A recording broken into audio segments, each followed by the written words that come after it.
welcome to Global Power Play, where we dissect the world's greatest diplomatic dumpster fires. I'm your host, and today we're diving into the United Nations Security Council, a body so paralyzed by vetoes, it makes a sloth look like Usain Bolt. Strap in. We've got deadlocks, shadow alliances, and enough geopolitical irony to fuel a Netflix docuseries. Let's start with the elephant in the room, or should I say the five elephants. In January 2025 alone, the UNSC saw two vetoes block resolutions on Sudan and Gaza. Russia nixed a ceasefire in Sudan, where half the population is displaced, while the US vetoed a Gaza resolution for the third time. The result? A council that's less global peacekeeper and more VIP lounge for geopolitical tantrums. Singapore's ambassador put it bluntly, the veto is a special responsibility, not a license for gridlock.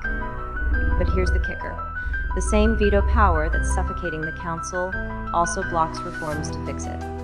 Talk about a catch-22. Enter the B team. While the UNSC flatlines, alternative clubs like BRICS and the G7 are flexing. BRICS just added Indonesia and 8 partner countries, pushing its membership to 22. Their pitch. We're the Global South's answer to Western hegemony. But let's not confuse growth with gravitas.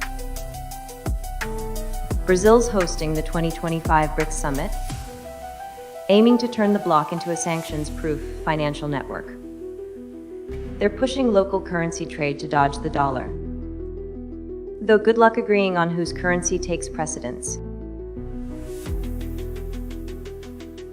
Meanwhile, the G7's playing sanctions whack-a-mole against Russia and North Korea. After Moscow vetoed UN monitors for North Korea's nukes, the G7 stepped in, freezing assets worth $60 billion linked to Russian energy exports. But here's the rub. Without UN legitimacy, these sanctions are more suggestions than law. Then there's the regional wildcard. The African Union wants African solutions for African problems, but let's be real. They're stuck babysitting civil wars while the UNSC debates brunch menace. In Somalia, the AU's AMISOM mission relies on UN funding but ignores human rights guidelines. It's like a dysfunctional marriage where nobody files for divorce. ASEAN, they're still allergic to intervention. When Myanmar's Junta went full dystopia, ASEAN responded with a 5-point consensus. Spoiler, it achieved 5 points of nothing. Regional groups talk a big game, but without UN muscle, they're just PowerPoint activists. So, what's the fix? Singapore and over 50 states are pushing to restrict veto use in mass atrocity cases. Noble, absolutely, likely. Ask the P5, who'd rather give up their wireless net passwords than veto privileges. But here's a plot twist.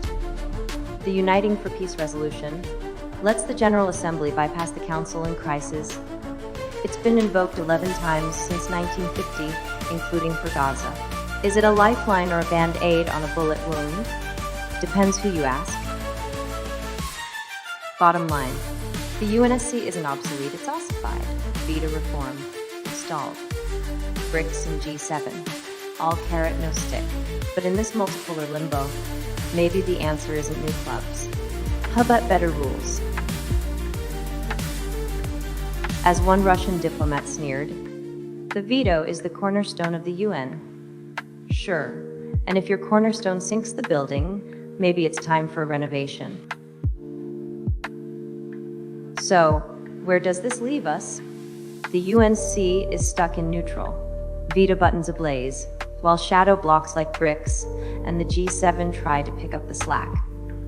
Though they're more talk than action, regional groups are doing their best, but without UN backing, they're just PowerPoint diplomats armed with good intentions. But wait, here's the twist. What if the dysfunction of the UNSC isn't a bug, but a feature? Think about it. The chaos forces countries to collaborate in unexpected ways. The rise of regional solutions, the push for veto reform, it's all part of humanity's messy, beautiful experiment in finding new ways to work together. Thanks for tuning in, brilliant listeners. If this episode made you laugh or think, drop us a line. Tell us what you'd do to fix the UNSC or how we can reimagine global cooperation. Until next time, stay skeptical, stay sharp, and remember, diplomacy may die in darkness, but sometimes the shadows reveal the path forward.